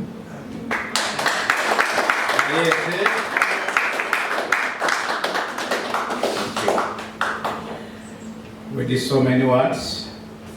Doctor, thank you. Rebecca, Tracy, all the honorables here, Captain Ali. You see, you are very, very intelligent. You see, your presentation, was very beautiful. Please, let's keep in touch. Dr. Sheikh Ramsey, please. Don't keep these good people to only yourself. Bring them out there. Put your hands together for them.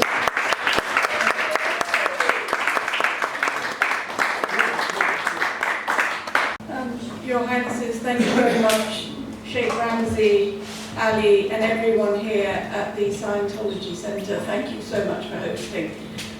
My goodness, how do I follow this? Yes. I can't. So all I can say is thank you for those inspirational words which galvanized all of us and all the previous speakers who were really incredible. Basically, the work of stop trafficking is vitally important, as we've heard, and I'm very proud to support it. As Sheikh said, I'm the founder and the director of Beyond Conflict, which is the mental health charity for victims of war. Through this work, since I founded the charity in 2018, I've learned that wherever there is a crisis, war or displacement, it provides an opportunity for those who will prey on the innocent. Right now the world is mired in crisis, whether from war, poverty or climate change. These crises are no longer local, but global in impact. They transcend borders, laws, and they are breaking up families, communities, and even countries. In some parts of the world, whole regions are aflame, such as the Middle East.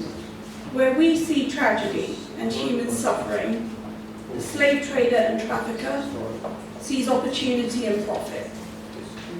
A UN global report on trafficking in persons in 2024 said that trafficking was up 43% since 2020. 1/3 of those victims were children, and it's set to grow further. However, the laws around the world to protect victims are behind the curve or not being enforced.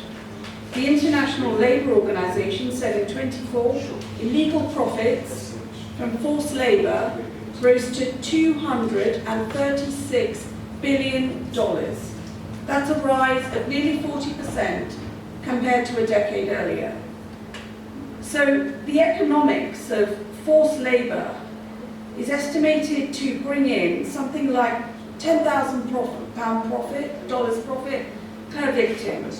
Those profits are highest in Europe, Central Asia, but they also cover Africa, the Pacific, the Americas, the Arab states. No part of the world is immune. Sex trafficking is the biggest business, accounting, I think you said it, Keith, 73% of total illegal trafficking profits. And the other areas are things like agriculture, domestic labour, the service sector, and the clothing industry, of course. Traffickers look for vulnerability, those desperate souls who are fleeing poverty, war, torture, those without a stable home or a family. It's one of history's oldest and most vile industries, and yet it operates in plain sight, as we've all discussed tonight. In fact, today, it is further facilitated compared to how it was in history by social media and technology. Even the biggest and most trusted companies are not immune from becoming entangled in the web. We've seen examples where companies like McDonald's have had trafficked people in their employ.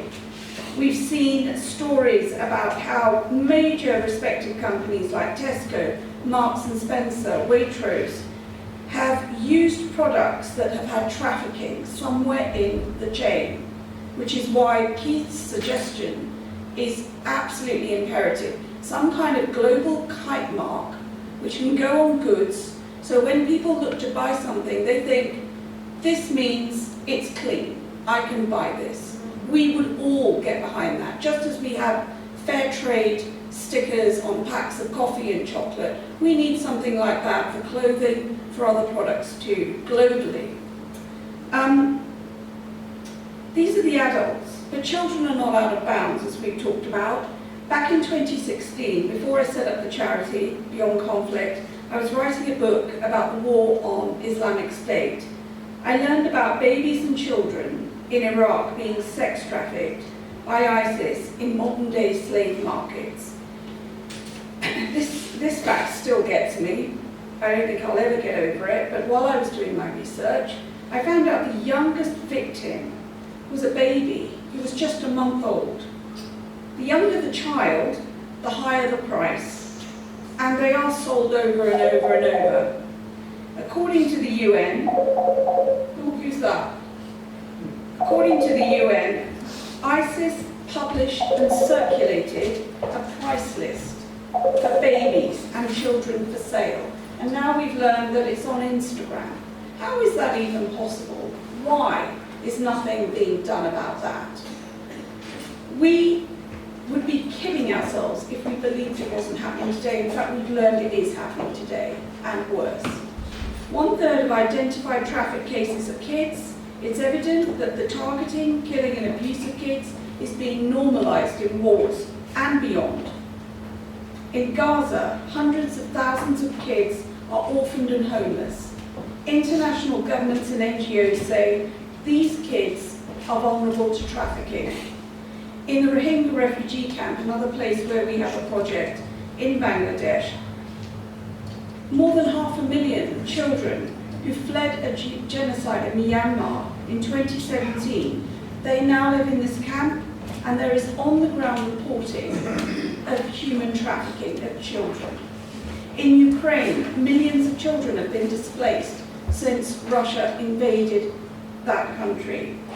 There have been credible reports that more than 20,000 kids have been kidnapped and trafficked to Russia, where they're being brainwashed and tortured.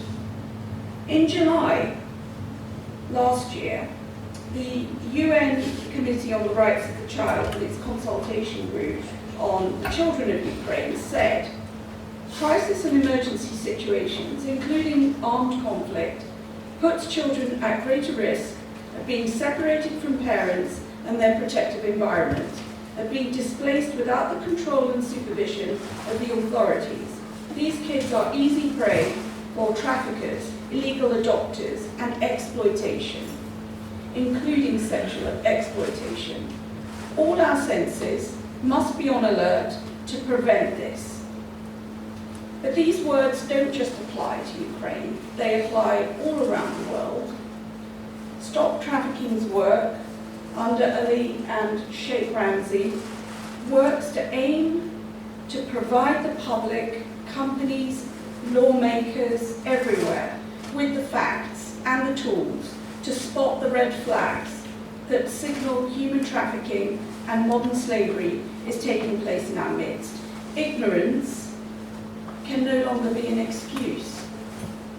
Just as the traffickers exploit social media, collectively we must combat it online as well, and I would suggest that that is another twin track that we should pursue. Why should the social media platforms be using their platforms to sell children for sex in open? Why are we not targeting these platforms, disgracing them, naming and shaming them to stop this trade? Alongside Stop Trafficking continues its public advocacy here and abroad to increase the pressure on lawmakers everywhere, social media platforms, and also asking on employers and companies to take action. Furthermore, this message must be taken, I agree with one of the previous speakers, I think it was you, saying we should take this message into all places of worship. We should say these are the signs, and this is what is happening. And I am sure that whether it is mosques, gurdwaras, churches, synagogues, wherever we go, this message will be heard and welcomed and hopefully acted on, and it will build out that coalition of voices to stop it. By doing all these things, we can ensure that there will be no hiding place left for those who prey on human frailty and innocence. Thank you so much.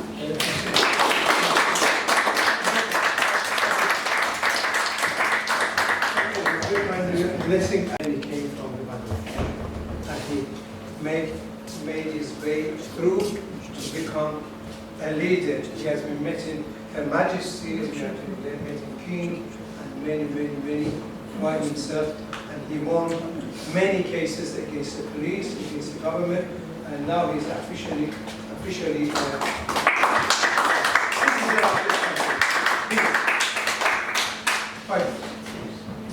Hello, good evening. I think it's summertime, but still it's light outside. Good evening and Islamic greeting. Assalamu alaikum to all of you. I really appreciate for all of your time, and I know you have a long day, and we had very important talk from all of us, all our speakers, and especially with Nicola, she shared her experience in different countries. Just today, actually, I was listening an interview of a young girl. She is only 17 years old in different country, and she told her story how she became a slave. Because there's many reasons to be a slave, especially the children.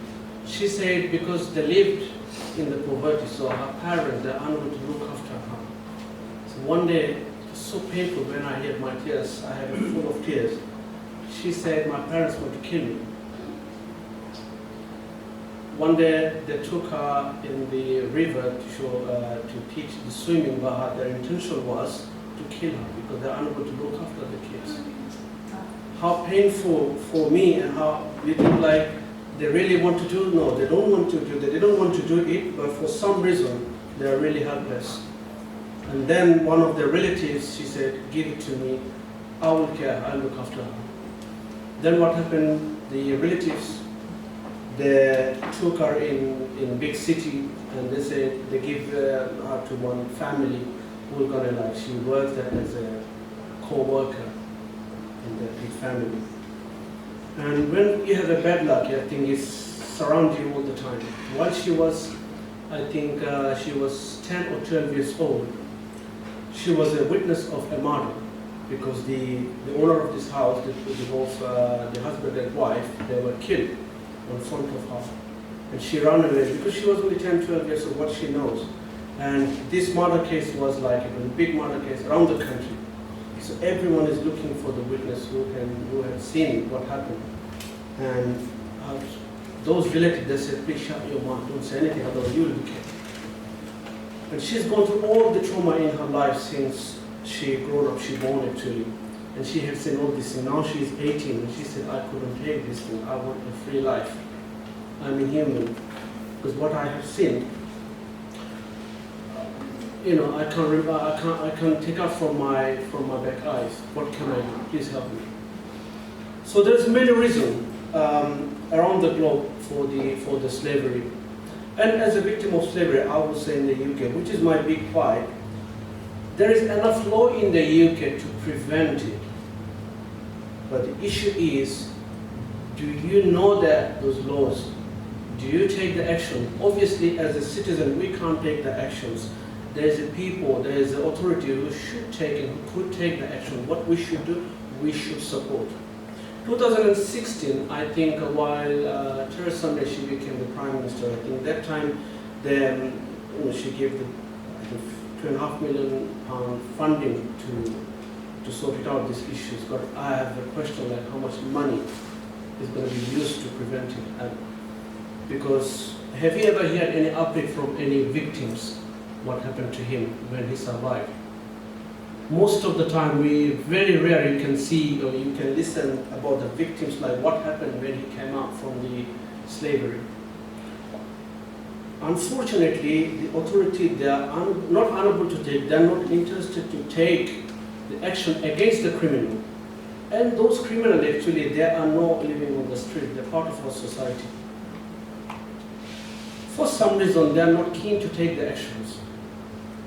Once, by law, once the case has proved that the person became the victim of slavery, the authorities, the police, they're bound to take the action against the criminal.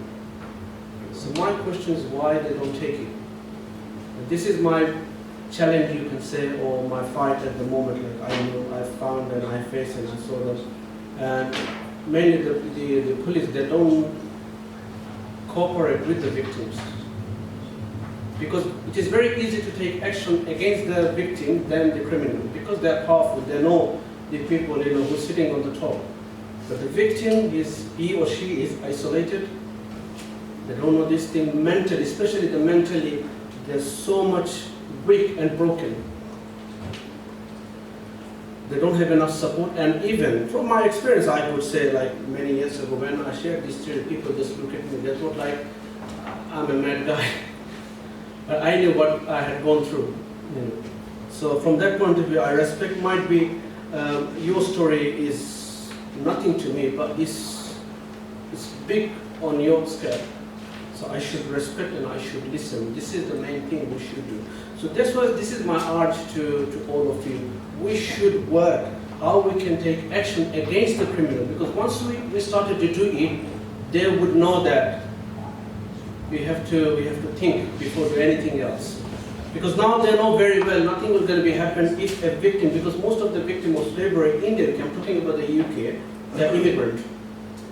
So there is two laws they have to face, the immigration law and the civil law. So when they're between these two laws, they just keep out from the country. And this is most of the victim they want and they force to the authority to kick them out. If you look at this, the Modern Slavery Act, they're really following this law to support and protect the victims. Very rare.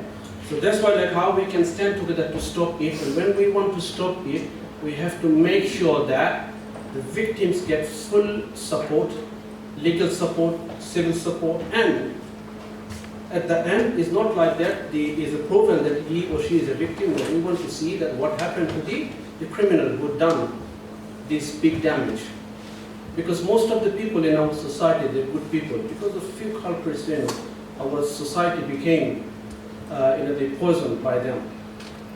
And why we're sitting here? Because we are the good people. So that's why we have to work together to raise the voice, not only to raise the voice, to make sure that we get the judgment, we get the the support for the victims. So thanks again to all of you, and hope you can take it away. Best friend. Hi, good evening. I'm very new to the organization. I was completely unaware, just like most of you when you started. It's something that it really has touched my heart, and I'm trying to turn my life around, be in a better position to join you guys, to follow, and just really help me, because your stories, your determination, everything you guys do, the time, the commitment, everything is so inspiring. So thank you. I feel really honored to be here. Thank you very much. Your statement was so powerful. I don't think you have any idea. I'm a bit nervous. I was not expecting to come in here, but I'm really excited to join you guys to battle this terrible, terrible crime, which is human trafficking. So I just want to be encouraged and advised by you guys, and I'll do anything in my power to join you forces with you guys. It does not matter in what. Just let me know how can I help, and I'll get God bless you. Thank you. Yeah, Nila is one of our coordinators. Please can you comment? She wants to read the poem, and after that we please. Good evening, ladies and gentlemen. I came from a small island. I don't know if you know that island name, Sri Lanka. Right. In my experience, I don't know, I'm a victim or I'm a coordinator. I'm a bit confused on that. In Sri Lanka, there are 3.5 million people, 3.5 million people, 11 Tamils. where I am coming from. But there are 1 million people were killed in this century, not like 100 years ago, just in the last 21st century, like beginning of the 21st century in 2009. So I'm here with the pain, or I'm here with as a victim, I'm here with, I don't know. Just I wrote a poem, listen to the poem, which is come from my mind. It's a political, philosophical poem. You can think what we can do. So I joined with them last February. I really try to work hard to help the pain, because we know the pain. If someone knows the pain, they will work for it. So, where do you? So this poem is called Whisper Breathe of Borderlines. Where do the borders breathe and burn? Where feel free dreams they cannot return, from ancient times to neon skies, human have wanted truth and lies. In the hush of midnight, a shadow moves. No passport, no name, no place, no proofs. It is escape or it is a raid. A soul misplaced, a price is paid. We born of motion, born of wrong, but not all roads are safe as home. Some paths are paved by power's hand.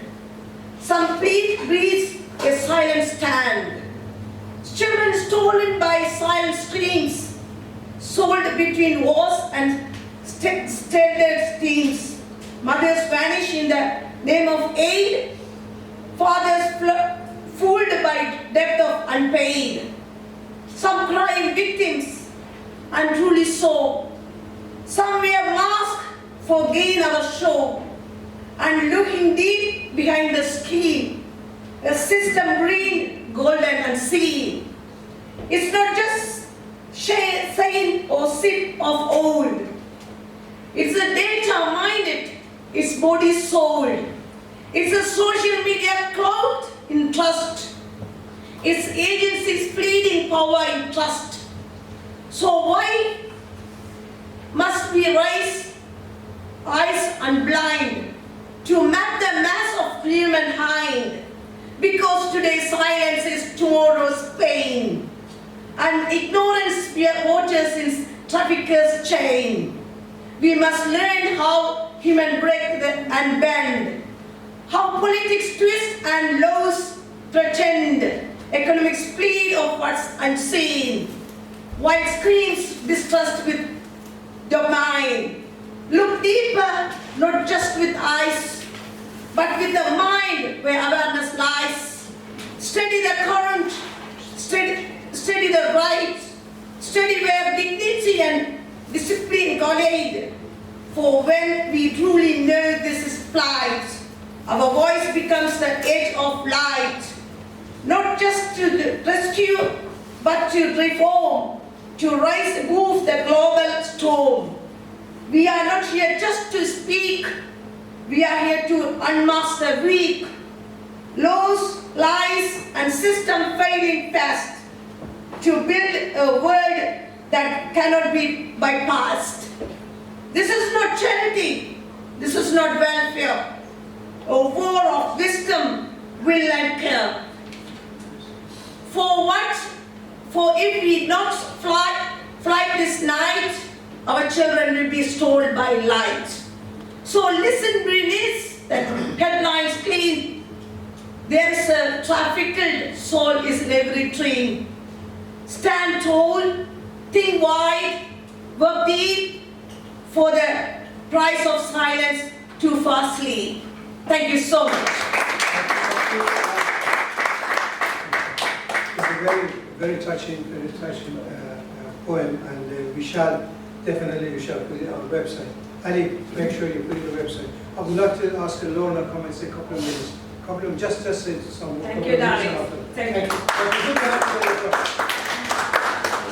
Just a couple of minutes while you're here.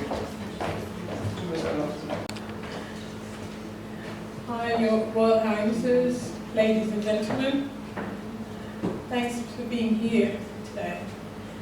as always, this is an important subject. And I can't say a lot because everything has been said. But I can encourage all of us to make a difference. I was very inspired by Nicola's presentation because we think we cannot make a difference, but wasn't it amazing to hear how what she has learned, she put into practice. Come on, we've all been here, we all started together. She has made such a difference, and I think that's what it takes, because one ripple in the sea, we definitely would walk everywhere. So I'm pleading with everybody again, let's learn, let's make a difference, let's raise awareness, and let's be that voice. Let's not shy away from it, but let's continue to plod along and advocate against slavery. It should not exist, and we need to make sure it stops. Thank you very much.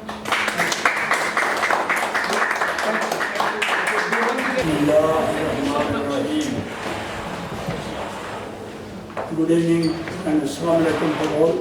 Thank you very much for coming also, and all the ladies and the gentlemen and our share. And honorable the royals of Nigeria. May God bless you and all of us and everybody. I pray, I'm chosen one, I feel a chosen one, I'm blessed one. Why? God chose me to pray and pray. Number two, my senior chef, my brother, he chose me, he ordered me to pray. So I'm blessed one, thank you. So I start praying with number one, with all the victims of this slavery around the world. Number two, at the moment, all the people who are sitting here, all the souls, everyone I pray for their health, number one. May God, may our Lord bless them with the best of the physical health, medical health, psychological health, mental health, spiritual health, public health, social health, personal health, and grant all of them the Kulan Shafa complete health. Number two, may our Lord bless and have mercy and a blessing to all the humanity and all the needy people all around the world who are in the problems and the difficulties and the troubles, and who are in the hospitals and in the detention centers and in the refugees camps and in the war zones and in the civil war areas, especially in the Gaza, in the Ukraine, in the Iran, and the everywhere, West Africa, Central Africa, East Africa, everywhere, and Rohingya, and Sudan, everywhere. We pray for all of them. And may God give them the protection and the safety and the security and the grace and the honor and the strength and the patience. We pray for all. Thank you so much for having me. Very acceptable.